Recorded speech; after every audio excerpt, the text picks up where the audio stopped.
Eu convido a que você abra a sua Bíblia no livro de Ester, capítulo de número 2. Segundo capítulo do livro de Ester. Eu gostaria de ler os versículos de número 5 ao 7.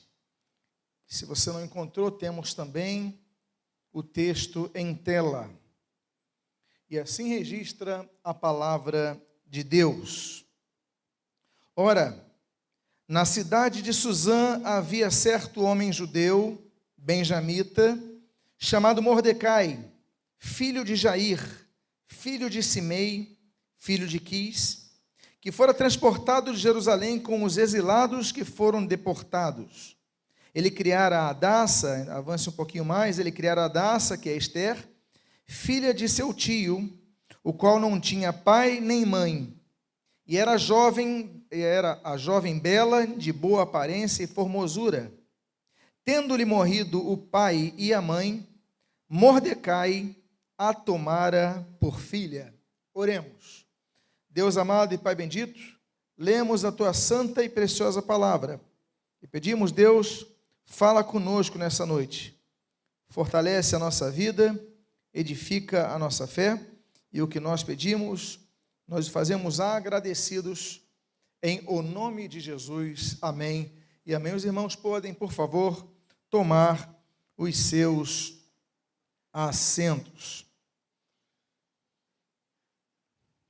Os reinos antigos, eles tinham por composição, do Oriente, tinham por composição, uma tradição praticamente, que compunha todos aqueles reinos, eram os haréns. Os reis, os imperadores, tinham à sua disposição todas as mulheres que desejassem.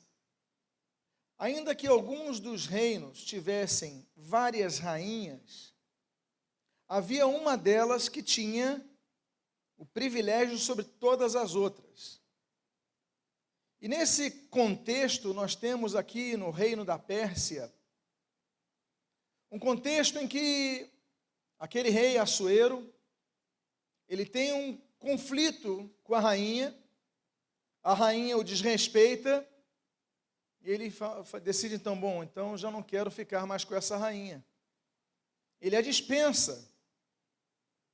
E simplesmente ele fala o seguinte, olha, ele recebe um conselho e fala, olha, rei, o senhor tem à sua disposição todas as mulheres do reino da Pérsia.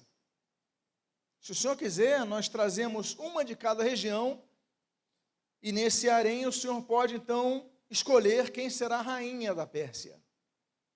E assim aconteceu. Na região de Suzã, uma mulher chamava atenção pela sua beleza. Essa mulher era órfã. Essa era uma característica dessa mulher que a Bíblia registra. E que por ser órfã, ela então fora criado por seu tio, Mordecai. O seu tio a cria, e diz a Bíblia que a cria como filha. O pai verdadeiro, o pai que registra a Bíblia como realmente essa filiação, era Mordecai, o seu tio. Aquela então mulher, que o nome dela em hebraico é Hadassa, ela tinha o nome persa de Ester, que vem de Istar, que é uma divindade, enfim, babilônica, assim como Mordecai é o nome de uma divindade babilônica, que é Marduk. Eles recebiam nomes das divindades. Quando nós lemos, por exemplo, os nomes dos três os judeus que foram à fornalha, Sadraque, Mesaque e Abednego, são nomes babilônicos de divindades. Mas todos eles, ainda que tivessem seus nomes locais, das culturas locais, eles mantinham o seu nome em hebraico. Então, Ester, o nome em hebraico dela era Hadassa. Mas essa mulher, então, ela se destaca pela sua beleza, e diz a Bíblia que o rei, dessa vez, não queria errar na escolha da rainha, como ele entendeu que errou. E Ester se prepara por 12 meses, se embeleza por 12 meses, assim como as outras mulheres se preparam para o encontro com o rei, até o momento que o rei, então, escolhe Ester como a rainha da Pérsia. Uma característica importante, não era persa, mas a Bíblia diz que era benjamita. Ela era descendente de um povo que foi levado cativo. Era descendente de exilados.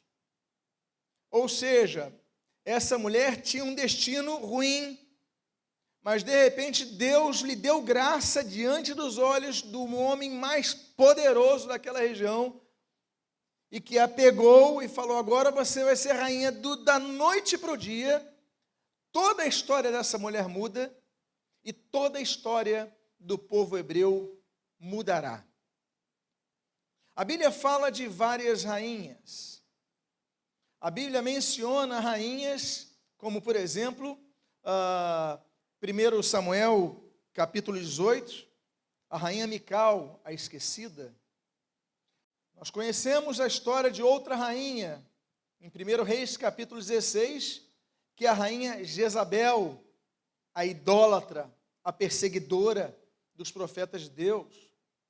Há uma terceira rainha, que a Bíblia descreve em 2 Crônicas, capítulo de número 22, que é a rainha assassina, chamada Atalia. A Bíblia fala de outra rainha, por exemplo, em Mateus capítulo 14, que é a rainha imprudente, que é Herodias. Através dela, nós temos então a cabeça de João Batista numa bandeja de prata. Mas a Bíblia fala de duas boas rainhas.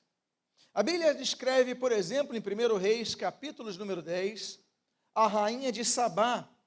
Ela vem conhecer a sabedoria de Salomão em Jerusalém. Ela vem procurar o conhecimento. E nós temos uma outra rainha, no único capítulo da Bíblia que descreve duas rainhas que se antagonizam, que é o capítulo 2 de Esther, que já foram citadas aqui. A rainha Vasti e a rainha Esther.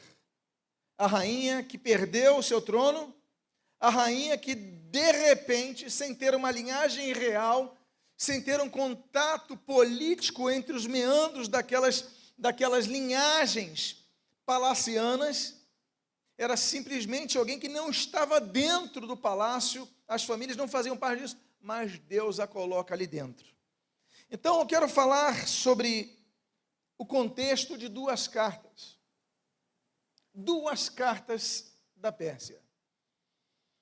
E a primeira carta, ela ocorre quando um dos grandes líderes da Pérsia, chamado Amã, esse homem, ele tinha muito poder. Ele não era o imperador, mas depois do imperador, daquelas pessoas que detinham muito poder, era Amã. E onde Amã passava, as pessoas eram obrigadas a se encurvar a ele. E ele gostava disso. Só que, de repente, quando ele está passando na cidade, quando todos se encurvavam a ele, a Bíblia diz que o tio de Esther, Mordecai, não se encurva a ele. E ele então fica assim: mas como é que esse homem não se encurva a mim? Todo o povo se encurva diante de mim porque eu sou poderoso, porque eu tenho autoridade, porque eu tenho contatos, eu tenho capacidade, eu tenho domínio. Todos se encurvam. Por que que esse judeu Mordecai não se encurva a mim? E a Bíblia diz que esse homem, Amã, o poderoso Amã, ele tem o seu orgulho ferido tão grandemente, ele se incomoda tanto, porque aquele hebreu não se curva diante dele, que diz a Bíblia, que ele faz toda uma projeção para que todo aquele povo de Israel, porque ele percebe, os hebreus não se curvam diante das autoridades. Então, todo Israel seria um povo que não se curvava diante dele e falou: nós temos que acabar com os judeus. Eu gostaria então de ler a primeira carta dessas duas cartas da Pérsia.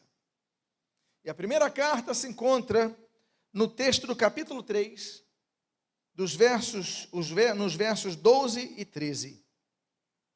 A Bíblia diz: chamaram, pois, os secretários do rei, no dia 13 do primeiro mês, e segundo ordenou Amã, tudo se escreveu aos sátrapas do rei, aos governadores de todas as províncias e aos príncipes de cada povo, a cada província no seu próprio modo de escrever e a cada povo na sua própria língua, para vocês verem o tamanho do Império Persa. Em nome do rei Assuero se escreveu, e com o anel do rei se selou. Enviaram-se as cartas por intermédio dos correios a todas as províncias do rei, para que, atenção a esta primeira carta, para que destruíssem, matassem e aniquilassem de vez a todos os judeus, moços e velhos, crianças e mulheres. Eu vou reler, porque isso não é o partido nazista, isso não é Adolf Hitler, mas se você olhar, é a mesma coisa que a denominada solução final dos anos 30. Eu vou repetir: enviaram-se cartas por intermédio dos correios a todas as províncias do rei, para que se destruíssem, matassem e aniquilassem de uma vez por todas todos os judeus, moços e velhos, crianças e mulheres. Olha só que coisa, em um só dia, no dia 13 do 12º mês, que é o mês de Adar, e que lhe saqueassem os bens. Hitler fez a mesma coisa, mas Hitler não fez isso num dia só.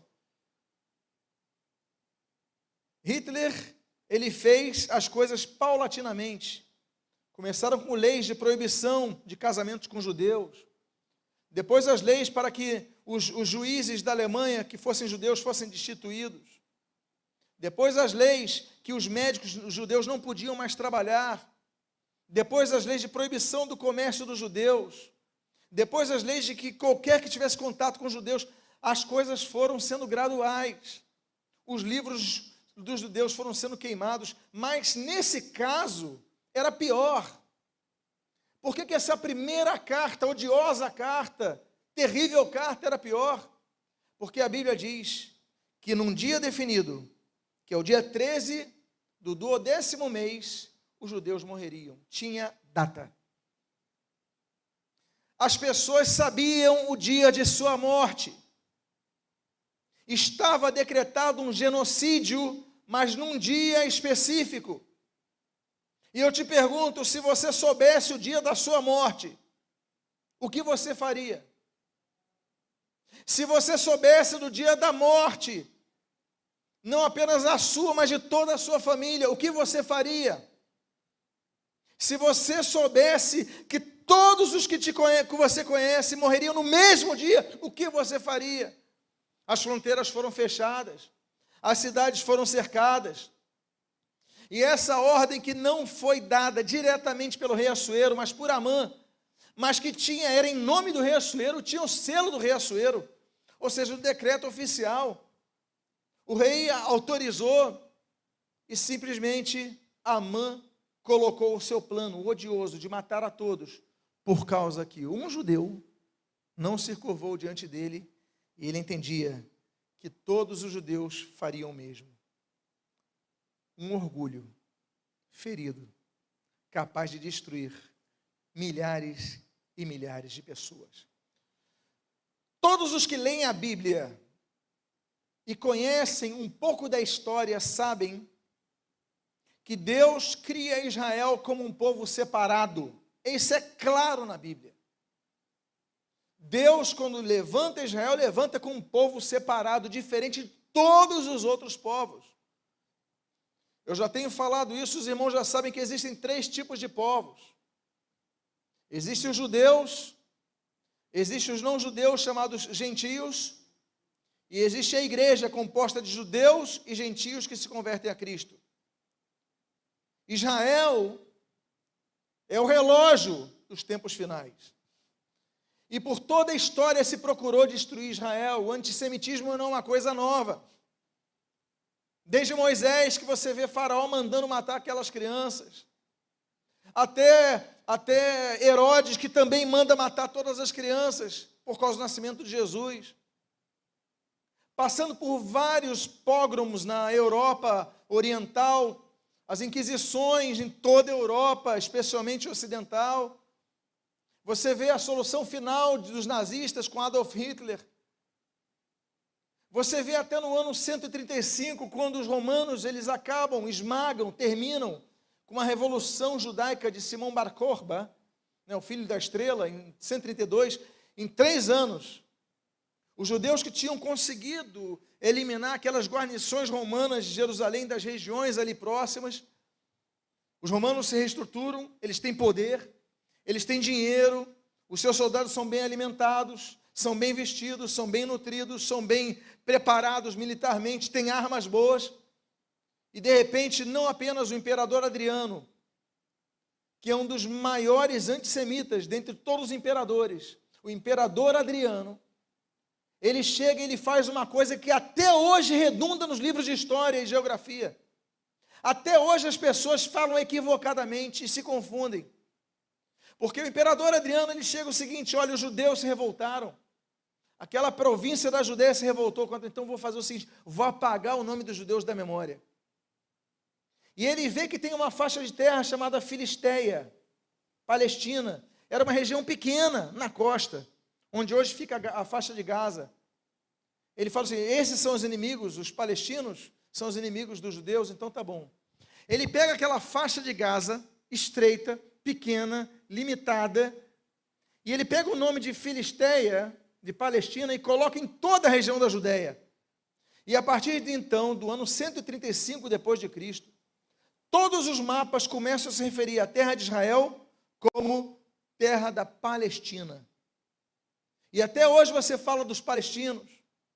E alguns dizem, os judeus tomaram o lugar dos palestinos. Não, aquilo era Judéia, não era Palestina. As pessoas até hoje, e eu fico impressionado como professores de história erram numa coisa tão simples, tão clara e tão documentada. Até 135 era Judéia, depois 135 passa a ser Palestina. Sempre foi Judéia. Mas o fato é que aquela terrível notícia significava que aquele dia 13 seria o dia mau. Se você quiser ter uma origem histórica do dia 13 simbolizar azar, do número 13 simbolizar azar, infortúnio, desgraça, aqui está a base. Todo mundo sabia que no dia 13 ia morrer. A Bíblia diz sobre o dia mau. A Bíblia fala, lembra-te do Criador no dia da tua mocidade, antes que venham os dias maus. Porque na mocidade é tudo bom, a gente ri, a gente brinca, a gente faz piada, a gente se diverte. Mas a Bíblia alerta, depois dos dias da mocidade começam a entrar dias, porque as responsabilidades aumentam, a firmeza é mais exigida aos que querem seguir a Deus. Deus fala, olha, você se lembre, porque os dias maus vão chegar. A Bíblia fala do dia mau, por exemplo, no Salmo de número 94. Quando a Bíblia diz que apesar do dia mau vir sobre os filhos de Deus, ele falou, eu vos darei descanso no dia mau. A Bíblia diz em Efésios, capítulo número 5, que nós devemos remir o tempo, porque os dias são maus. E no capítulo seguinte, que é o capítulo 6 de Efésios, a Bíblia diz que nós devemos tomar toda a armadura de Deus, para que possamos resistir no dia mau. Portanto, amados irmãos, não pense você que por você ser um cristão não vai ter um dia mau. Não pense você que por servir ao Senhor com fidelidade e integridade você não vai ter um dia mau. Todos os servos de Deus da Bíblia tiveram um dia mau. Porque você, porque eu, porque cada um de nós não teria o dia mau. Mas o fato é que Deus prometeu, como eu já citei, que nos daria descanso no dia mau. Agora, como cada um reage? O capítulo de número 4, que você lê em tela, diz na primeira parte do seu versículo 1: quando soube Mordecai tudo quanto se havia passado, rasgou as suas vestes e se cobriu de pano de saco e de cinza. Amados irmãos, essa postura, ele se cobre de cinzas, coloca um pano de saco, é uma postura que para o povo do Oriente significava humilhação. As pessoas não se banhavam, não se penteavam, não colocavam óleo, que era o perfume da época, não colocavam roupas boas, limpas, não faziam nada disso. Estado de humilhação. Aí você fala, mas eu sou servo de Deus.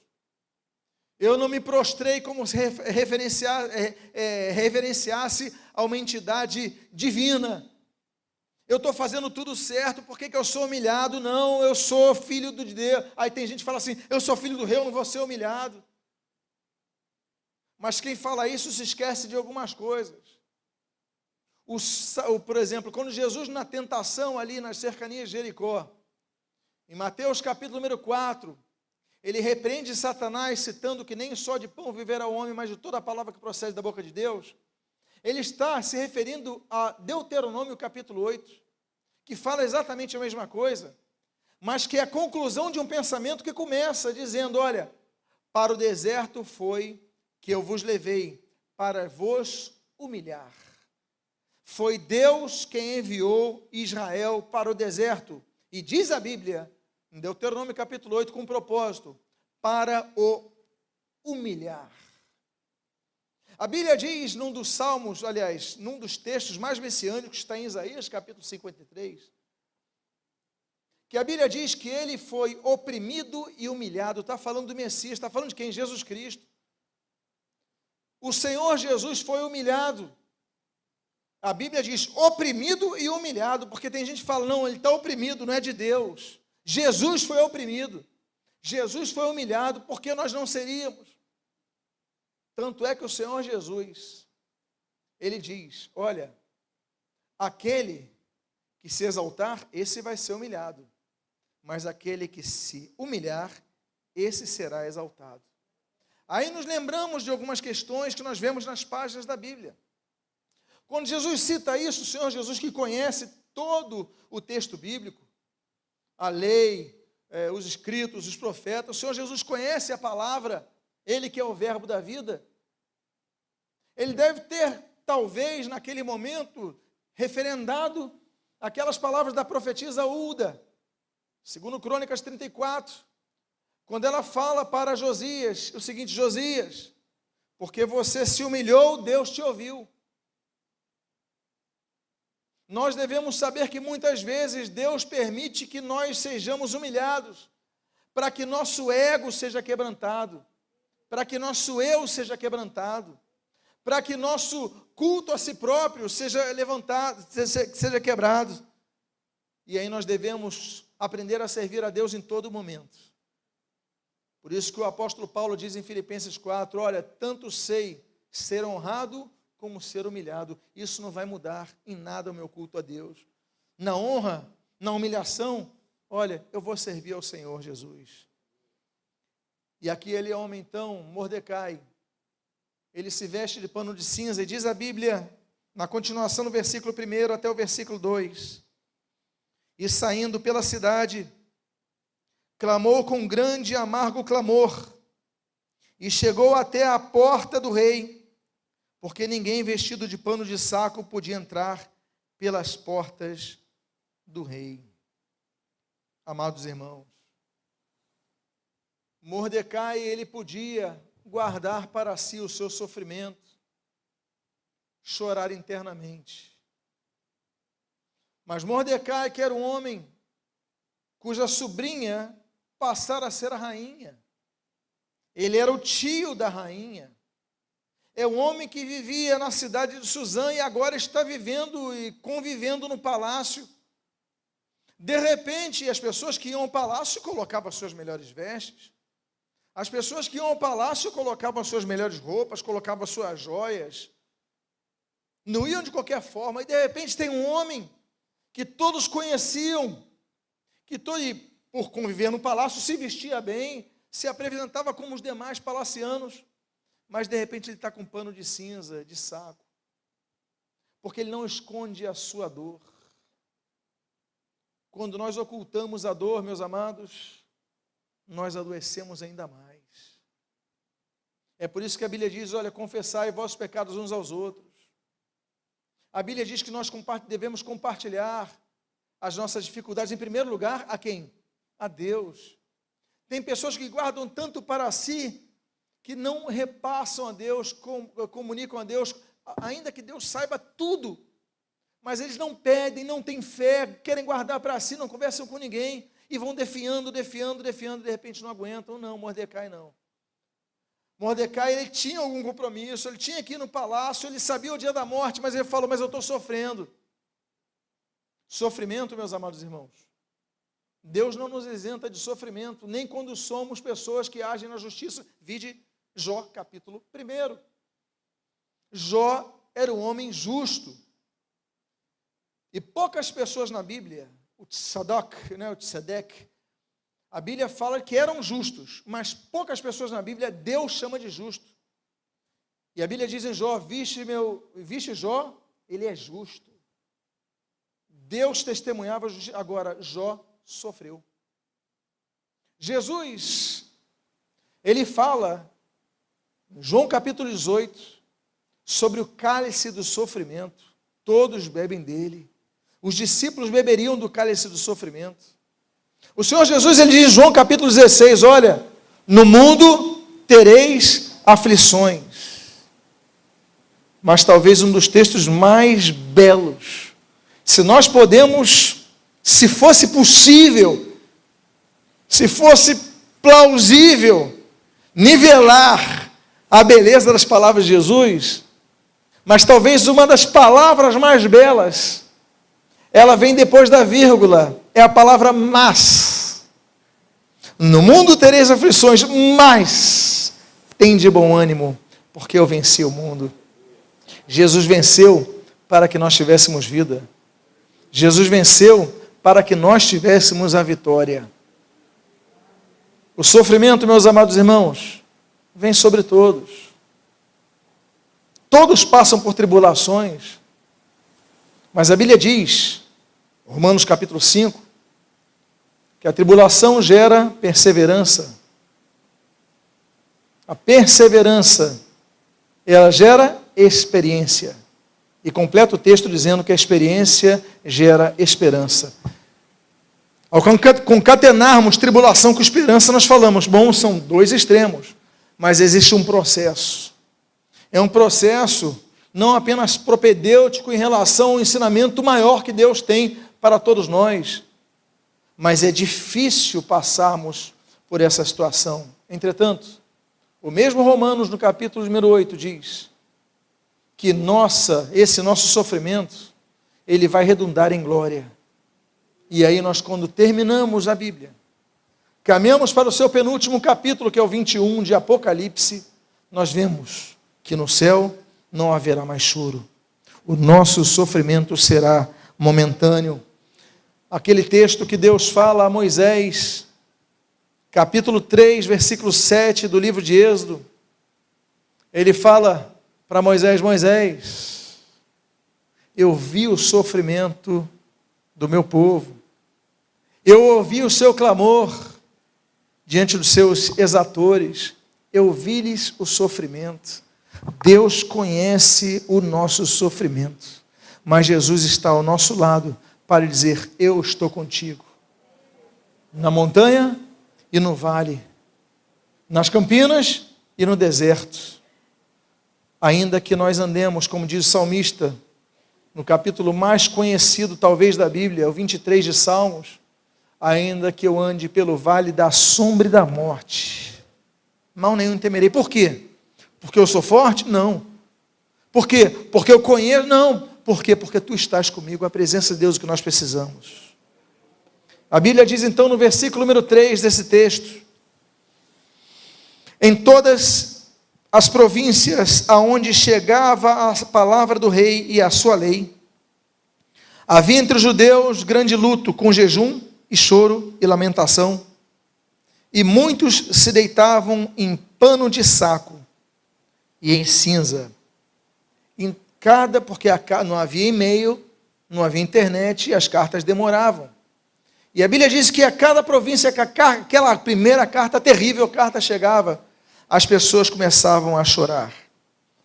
Meus amados irmãos, a Bíblia fala de muitos choros. A Bíblia registra, por exemplo, em Gênesis capítulo 21, o choro de Agar diante do fragilizado Ismael. A Bíblia fala do choro da traição, Esaú, Gênesis 27, quando sabe da preferência na bênção, na entrega da bênção a seu irmão enganador, aproveitador, Jacó. A Bíblia fala de tantos choros, o de José, quando vê Benjamim pela primeira vez, José chora amargamente. Depois, quando José vê seu pai, Jacó, a Bíblia diz que ele chora. A Bíblia não esconde o choro. Amados irmãos, o Senhor Jesus, a Bíblia registra 3 vezes que Jesus chora. Primeiro, o choro de Jesus, Evangelho de João capítulo 11, quando Jesus, em Betânia, a Bíblia diz, Jesus chorou. Lázaro, seu amigo, tinha morrido. Nós temos outro choro registrado por Lucas, quando Jesus descendo ali o Monte das Oliveiras, avista Jerusalém, e a Bíblia diz que Jesus chora. Lucas 21, o terceiro choro de Jesus, no jardim do Getsêmani, Jesus chora. Se o Senhor Jesus, que por 3 anos esteve ministrando, exercendo o seu ministério terreno, esses 3 são representados, naquele curto período de tempo, por 3 choros de Jesus. Por que que nós não teremos o dia de chorar? Mas uma coisa é certa, amados irmãos. Se a Bíblia diz em Eclesiastes capítulo 3, que há tempo de chorar, a Bíblia também diz que há tempo de rir. A Bíblia diz que o choro pode durar uma noite, mas a alegria vem o quê? Então diga à pessoa que está do seu lado, o tempo de chorar vai passar.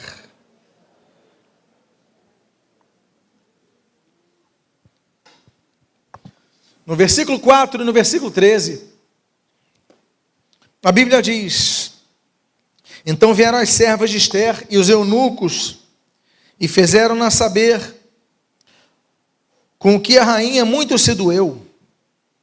E mandou roupas para vestir a Mordecai e tirar-lhe o pano de saco, porém ele não as aceitou. Versículo 13.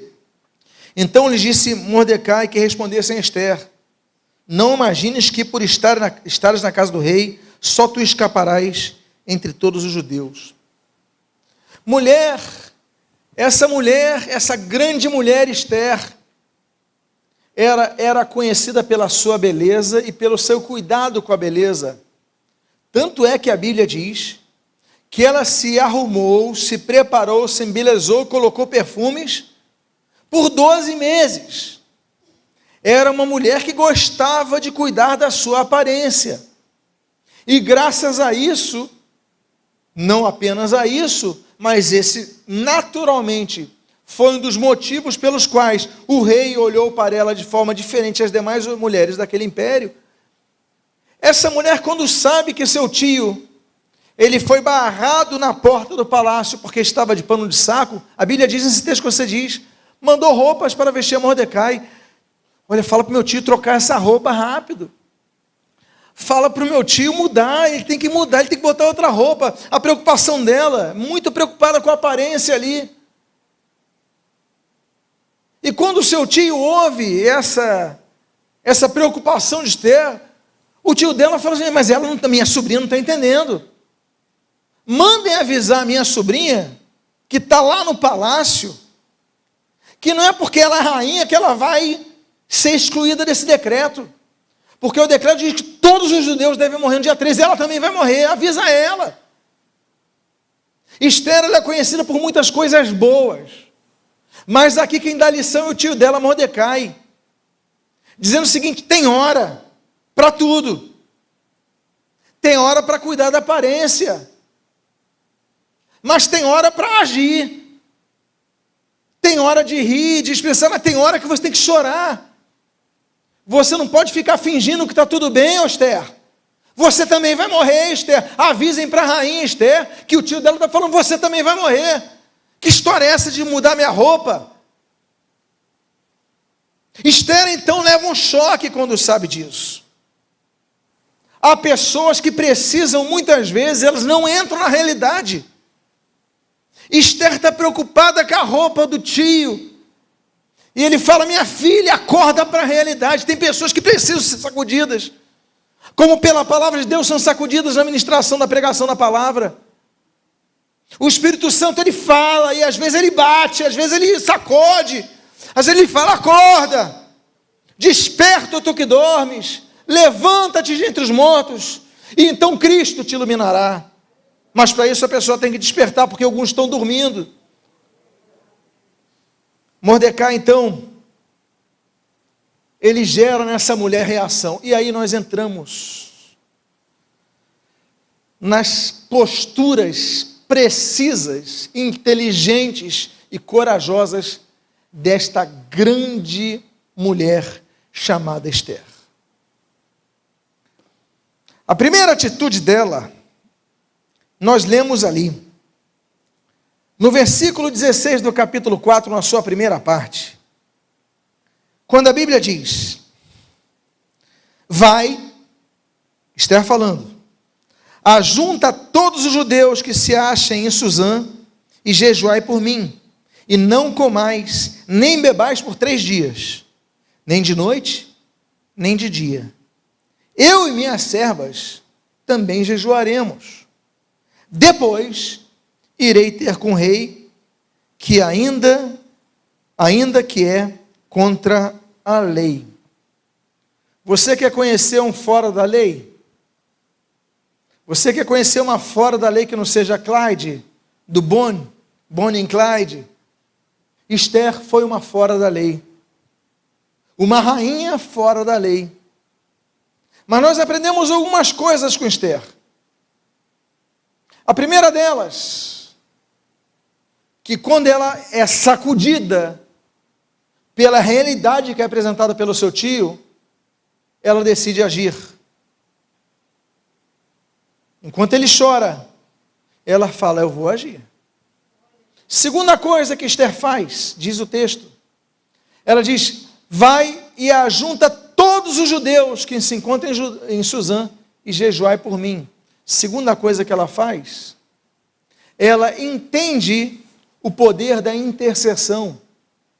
Ela entende o poder dos outros focando nela, orando por ela, intercedendo por ela, nesse caso aqui, jejuando por ela. Terceira coisa que ela faz, ela usa uma arma espiritual que é o jejum. E ela diz: olha, jejuai por mim e nada comais, nem de noite, nem de dia, por 3 dias. Ou seja, ela usa os recursos espirituais, porque os judeus não tinham como vencer a ordem e o decreto de matá-los. Quarta postura desta mulher é colocar-se como modelo do que ela manda fazerem. Diz a Bíblia no texto que você está lendo: eu e as minhas servas também jejuaremos. Não é jejuem vocês porque eu sou rainha, não vou jejuar. Façam isso porque eu sou pastor, eu sou bispo, eu sou evangelista, sou músico, sou dirigente, sou professor de escola. Não, façam porque eu também vou fazer. Ela se coloca como, e ela fala: eu e minhas servas. Não vai ter aqui ninguém no privilégio. Lembrem-se da sacudida que o tio falou: não é porque você é rainha que não vai morrer, porque está no decreto. Então ela falou: olha, avisa todo mundo, jejuem. Quinta coisa que ela faz, ela une o povo num propósito só. E ela instrui o povo a agir com armas espirituais, porque o povo já estava chorando, nós lemos o texto.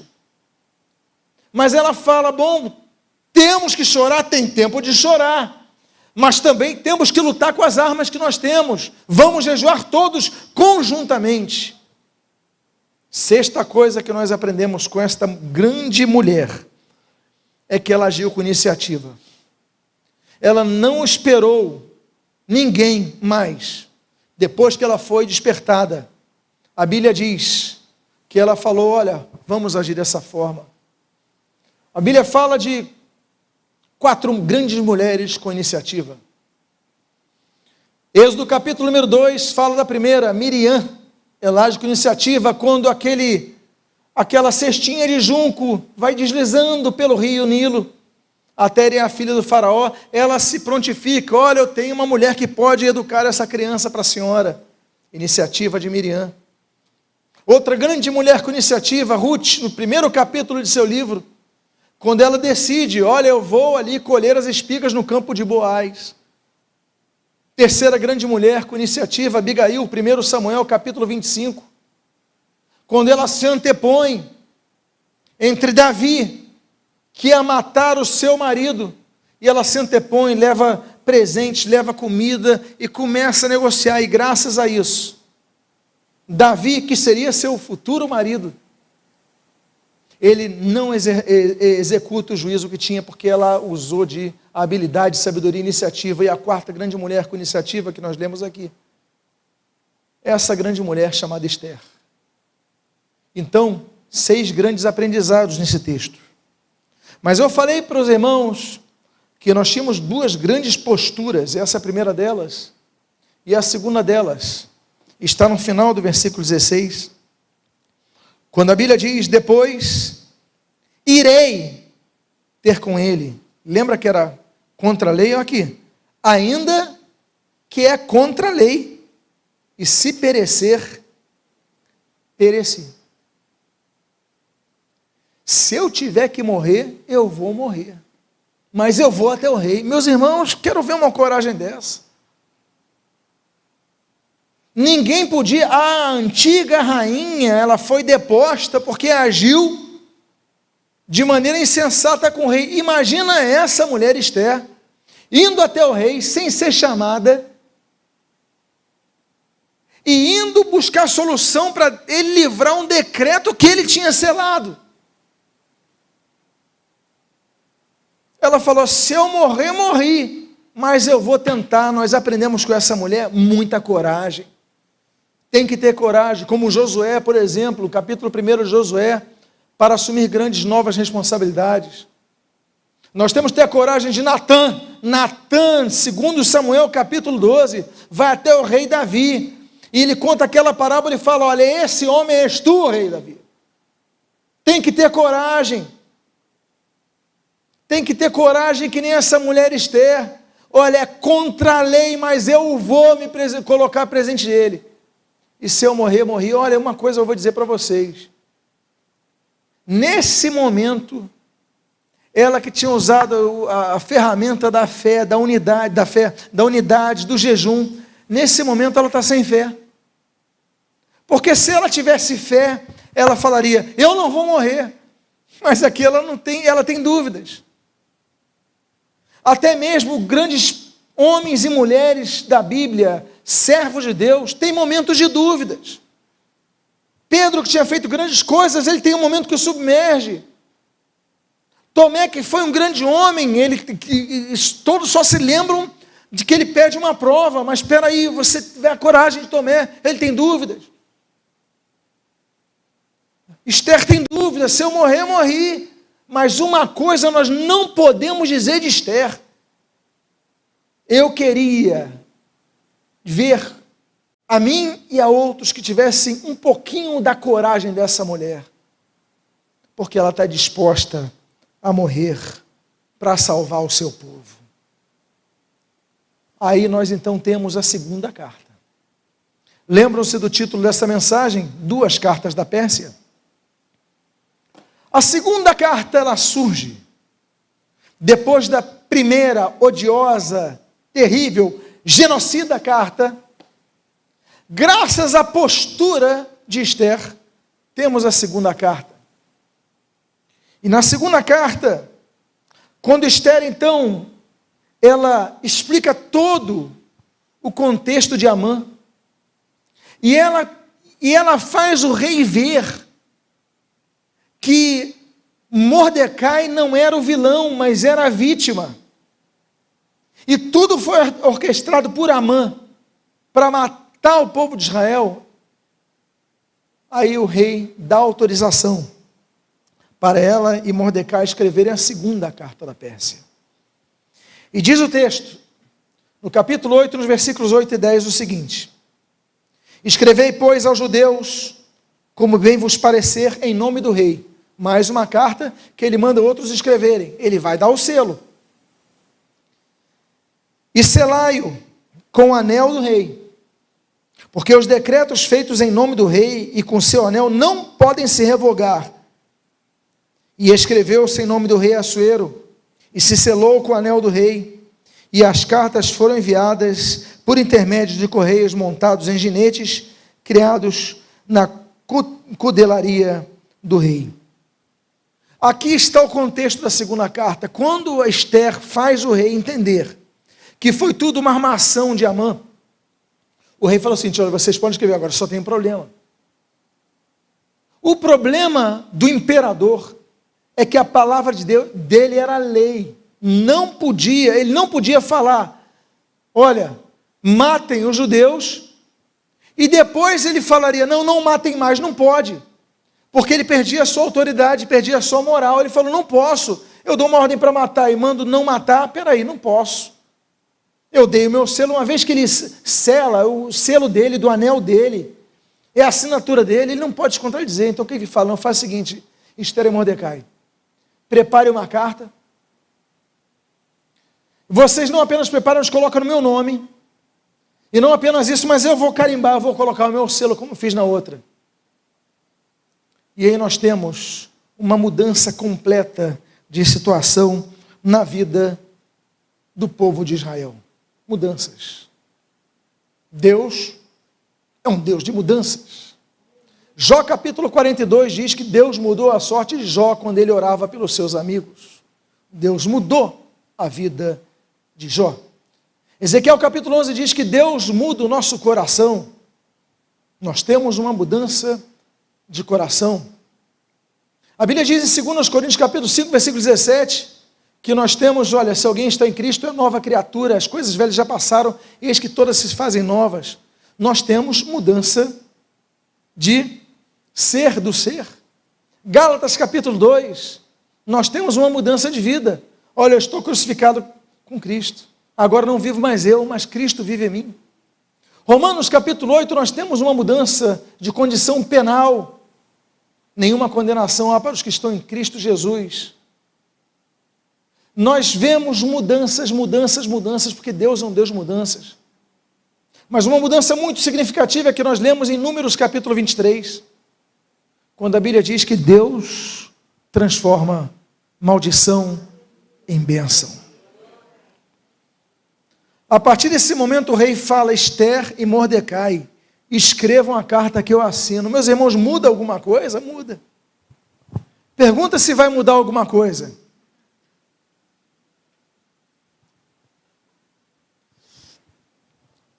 E agora nós temos o teor da carta. No versículo 11 a Bíblia diz, nelas o rei concedia aos judeus de cada cidade que se reunissem e se dispusessem para defender a sua vida, para destruir, matar e aniquilar de vez toda e qualquer força armada do povo da província que viesse contra eles, crianças e mulheres, e que se saqueasse os bens. Olha a sabedoria de Esther e de Mordecai quando vão escrever essa segunda carta. Vocês lembram que o rei não podia mudar a ordem dele? Ele falou, olha, todos podem matar os judeus. Todos podem ir com armas, eu estou autorizando todos irem com armas para matar eles. Como Esther e Mardoqueu não podiam fazer um texto que contradissessem, eles fazem a segunda carta dizendo, olha, eles podem. Agora, todo judeu tem o direito de se defender com armas e matar e aniquilar todo mundo que tentar chegar a eles. Olha a inteligência de Esther e de Mardoqueu. Meus amados irmãos, tudo muda. Deus muda o coração do rei E nesse momento, então, nós temos a mudança, e os judeus podem se defender. E aí, se tem uma ordem do imperador, do rei, do manda-chuva de todos ali, que os judeus podiam se armar e se defender, por que você vai atacar? Eu vou atacar porque eu posso morrer, eu vou ficar na minha. E se pacificou. Foi uma decisão, nós falamos da decisão de Salomão, quando dá a espada para cortar aquela criança em duas partes. Se a gente fala de Salomão nessa história, temos que colocar Ester e Mordecai como grandes sábios, que eles não alteram a lei, apenas colocam um artigo posterior da mesma lei. E aí, graças a isso, Israel sobreviveu. Os judeus até hoje comemoram essa festa chamada Festa do Purim, é feriado em Israel. Uma grande mulher chamada Ester. Não acabou aí a história. A história não acaba aí porque o rei ele vê a tamanha injustiça, malignidade, maldade no coração que engendra genocídio de Amã, que Deus fala, esse homem, Amã, humilhou Mordecai que não queria se prostrar diante dele, então tá bom. A Bíblia diz que o rei faz mudanças no Mordecai. Vocês lembram que Mordecai chega com um pano de saco e cinzas? O que diz o versículo 5 na primeira parte? Então, Mordecai saiu da presença do rei com veste real. Meu Deus! O homem chega com pano de saco e sai com veste de rei. É honrado. Deus, ele traz honra a quem é humilhado. A Bíblia fala de várias honras. Êxodo 20, honrar pai e mãe. Levítico 19, honrar os idosos. 1 Timóteo capítulo 5, honrar as viúvas verdadeiramente viúvas. Provérbios capítulo 27, honrar os patrões. Tito capítulo 2, honrar a doutrina bíblica. Nós devemos honrar o rei. 1 Pedro capítulo número 5, devemos honrar as autoridades. Mas nesse caso, Deus está atribuindo honra ao seu povo. E Mordecai, que foi humilhado, sai com a veste do rei. Deus muda a nossa maldição em bênção. Volta a dizer o texto de Números 23. Mas tinha um detalhe muito interessante. Uma das cores dessa veste, a Bíblia diz que aquela veste real era da cor azul celeste. A Bíblia fala do Pai Celeste, Marcos 14. A Bíblia fala que Jesus vai nos preparar uma morada celeste, em João capítulo 14. Mas o livro de Hebreus, ele fala de várias coisas com o termo celestial. O capítulo 3 fala de vocação celestial. A Bíblia diz no capítulo 6 de Hebreus que nós recebemos um dom celestial. A Bíblia fala no capítulo 11 que nós temos uma pátria celestial. A Bíblia diz no capítulo 12 de Hebreus que nós iremos morar na Jerusalém, que é celestial. Quantos podem glorificar a Deus por causa disso? Ele sai então com uma veste real na cor azul celeste. Outra cor que nós lemos é que além de ter o azul celeste naquela roupa real, a Bíblia diz que ela é a cor branca. A cor que representa santidade.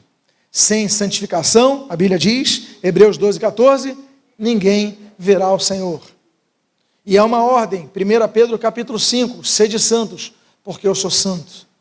Então não basta você sair honrado, se você começar a desleixar na sua vida. E outra coisa que esse homem recebe, o homem que entra com pano de saco e cinzas, ele sai com outra coisa na cabeça. Que coisa ele sai na cabeça? E sai também com uma grande coroa. Meus amados irmãos, a Bíblia fala que nós temos várias coroas. A Bíblia diz, por exemplo, no Salmo 103, que Deus nos dá a coroa de graça e misericórdia. A Bíblia fala em 1 Coríntios capítulo 9 que nós receberemos a coroa incorruptível. A Bíblia fala que nós receberemos, por exemplo, 1 Tessalonicenses, a coroa da alegria. Há uma quarta coroa que o apóstolo Paulo escreve a seu filho na fé Timóteo, e ele fala da coroa da justiça. A Bíblia fala de uma quinta e penúltima coroa que nós receberemos, que é a coroa da glória.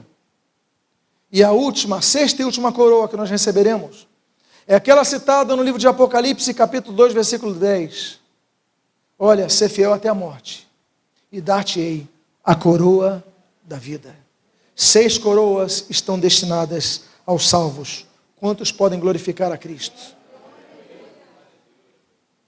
Esse homem que entra de uma maneira terrível no palácio, na porta do palácio, ele sai de lá com uma veste real, na cor azul celeste e branca. A Bíblia não diz que é uma coroa, mas uma grande coroa. E a Bíblia continua dizendo o seguinte: de ouro. Ouro significa algo de grande valor. A Bíblia fala, por exemplo, por 482 vezes a Bíblia menciona a palavra ouro. A Bíblia fala de algumas procedências do ouro. Por exemplo, Gênesis 2, o ouro de Avilá. Por exemplo, 1 Reis, capítulo número 10, o ouro de Sabá. Jó, capítulo 22, o ouro de Ofir. Jeremias, capítulo 10, o ouro de Ufaz. A Bíblia fala do ouro da Nova Jerusalém, em Apocalipse, capítulo 21. 5 lugares de onde procedem os ouros. Mas nesse momento o ouro está na coroa de um homem que tinha data para a sua morte, que estava sendo humilhado, que tinha perdido esperança, mas tudo muda. Deus muda todas as coisas. E aquele homem que estava na situação de mais humilhação, aquilo que Jesus fala, aquilo se transforma na vida daquele homem. Ele foi humilhado, agora ele foi exaltado. A coroa na cabeça dele não é de lata, é coroa de ouro. Lembre-se vocês que os materiais, vários materiais do tabernáculo, Deus falou tem que ser de ouro, porque representa alto grau de pureza, valor, um símbolo muito grande.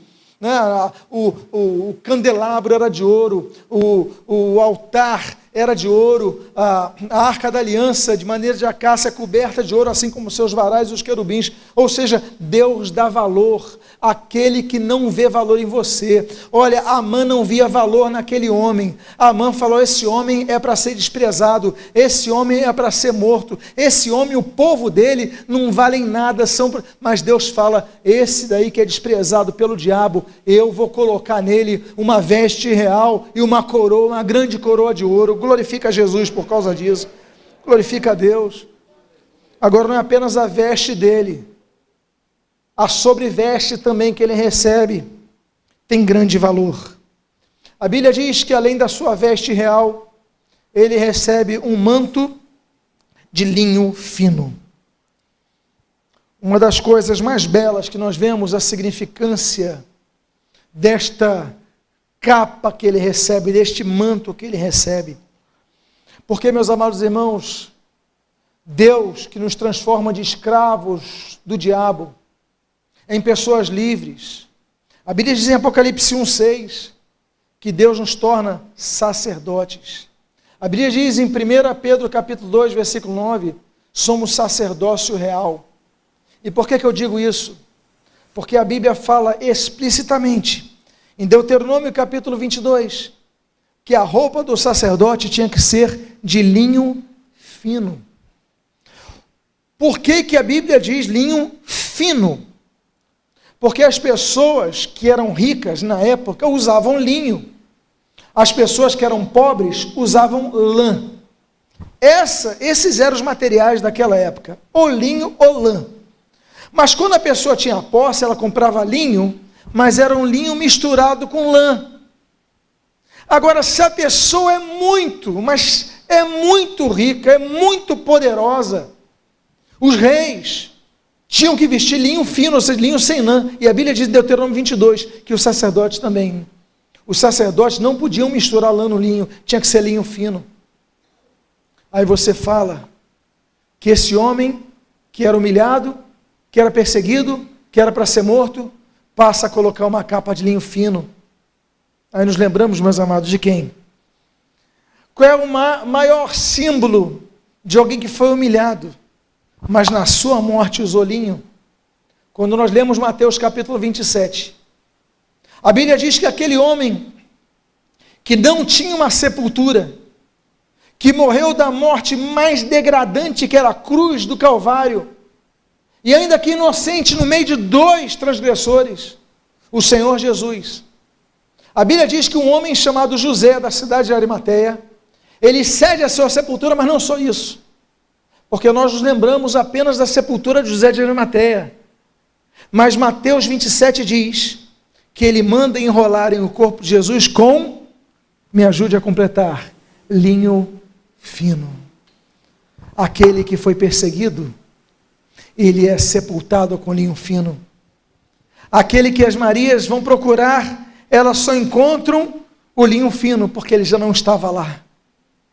A última veste, que era a veste sacerdotal, foi a veste que vai o levar para a sua condição, que hoje é a que está como intercessor de nós, como a Bíblia diz. O Senhor Jesus, nosso advogado perante o Pai, como diz 1 João, capítulo número 2, versículo 1, vestes de linho fino. Jesus, o sacerdote, na sua vida, Jesus, sacerdote, na sua morte. Assuero faz uma assinatura de um decreto de Amã, e o homem chega a Mordecai com um pano de saco e cinzas, e sai com uma capa de linho fino. Mas não é apenas isso. A Bíblia diz no versículo 15, ainda na sua continuação desse capítulo 8, linho fino e púrpura. Eu gostaria de fazer uma pergunta aos irmãos. Os grandes imperadores e grandes reis usavam capas. E qual era a capa que era exclusiva para os reis? A capa púrpura. Quando, por exemplo, Yosef Ben Matatu, ele vai falar para Vespasiano, que tem uma visão com ele e tudo mais, ele fala, eu vi ali, que é o Flávio Josefo, então ele vai ver uma capa púrpura, e aquilo vai ficar no coração daquele homem, que depois dá um cargo para Flávio Josefo e se torna o maior historiador da posteridade judaica do período de Cristo. Mas o fato é que uma das cortinas do tabernáculo tinha a cor púrpura, que mostrava a realeza. A Bíblia diz em Daniel capítulo 5, que Daniel recebe de Belsazar uma roupa púrpura. E se vocês notarem naquele terrível texto de Mateus capítulo 15, quando o Senhor Jesus vão colocar uma coroa para humilhá-lo, uma coroa terrível, que não era de ouro, mas era de espinho, a Bíblia diz que colocaram nele um manto na cor púrpura. Aí nós voltamos, aponta a realeza, rei, manto púrpura. Aí nos lembramos do que a Bíblia diz em Apocalipse capítulo 1, versículo 6, que ele nos constituiu sacerdotes, mas também nos constituiu reis. E aí, meus amados irmãos, versículo 17, a Bíblia diz que essa postura do rei, de coroar Mordecai, de dar poder e autoridade a Mordecai, de restabelecer a dignidade a Mordecai, de dar uma ressignificância a Mordecai, a Bíblia diz, no versículo 17, na sua primeira parte, também em toda a província, e em toda a cidade aonde chegava a palavra do rei e a sua ordem, havia entre os judeus alegria, regozijo, banquetes e festas. Aí nos lembramos daquele texto que Jesus fala em Lucas 4, referindo-se a Isaías capítulo 61, versículo 3, que ele transformou o nosso pranto em alegria, nos colocou, em vez de prantos, veste de louvor. Meus amados irmãos, Jesus fala hoje, se cumpriu essa palavra, ele fala ali em Nazaré. Por quê, meus amados? Porque Jesus cumpre isso em nós, ele transforma a nossa tristeza em alegria, ele transforma a nossa angústia em vestes de louvor. Meus amados irmãos, Deus quer mudar a sua vida, Deus é um Deus que transforma, e eu encerro essa mensagem com o último texto, que é a continuação no versículo 17, quando a Bíblia diz, e muitos dos povos da terra se fizeram judeus, porque o temor dos judeus tinha caído sobre eles. Eu encerro dizendo que essa mensagem que sempre aponta a pessoa majestosa de nosso Senhor e Salvador, Jesus Cristo. Ele aponta para o legado de Cristo à igreja, e ele aponta para a nossa grande missão, que é a missão da evangelização. A Bíblia diz que muitos dos povos da terra souberam, ouviram, viram, perceberam a mudança que Deus fez e falou: eu quero servir a esse Deus, eu quero ser como eles. O melhor testemunho que nós temos é a mudança de vida que Deus faz em nós. E eu quero dizer, muitos vão se converter por causa do que vão ver o que Deus está fazendo em nós. Fique de pé nesse momento. Eu quero convidar a você a fechar os seus olhos. Nesse momento eu quero fazer uma oração.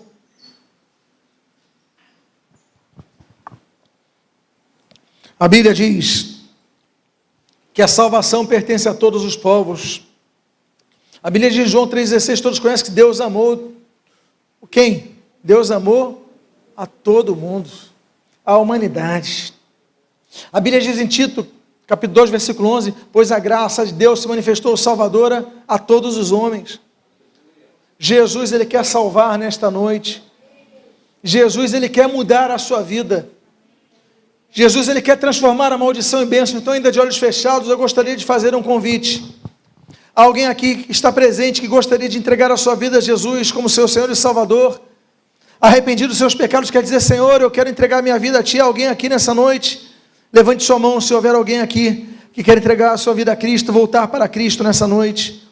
Eu quero fazer uma segunda oração nesse momento. Aos que estão assistindo essa mensagem pela internet, ouvindo essa mensagem em áudio, não importa onde você esteja, se você tomou essa decisão, faça uma oração comigo. Senhor Jesus, eu estou vivendo uma situação muito difícil, Pai, mas a principal delas é a distância espiritual. Perdoa os meus pecados, transforma a minha vida, eu entrego a minha vida a Cristo como meu único e suficiente Salvador. Eu me arrependo dos meus pecados, transforma-me em nome de Jesus. E, amados irmãos, quero fazer uma terceira oração a você que está passando uma situação difícil. Mesmo você que faz parte do povo de Deus, mas que teve um decreto, e esse decreto tem uma data, você está vendo que essa data se aproxima, talvez não seja dia 13 do 10º mês, talvez seja uma data, um período está se aproximando, e você vê morte, você vê desespero, você vê que não há solução, e você chora, e você se humilha, e você não vê mais possibilidade, porque já foi decretado aquilo pelo império das trevas. Mas você ouviu essa palavra, e você entendeu: Deus está falando para mim que eu não vou experimentar esse decreto, Deus vai mudar o decreto. Então, se você é uma dessas pessoas, coloca a mão no seu peito nesse momento. Eu quero orar por sua vida.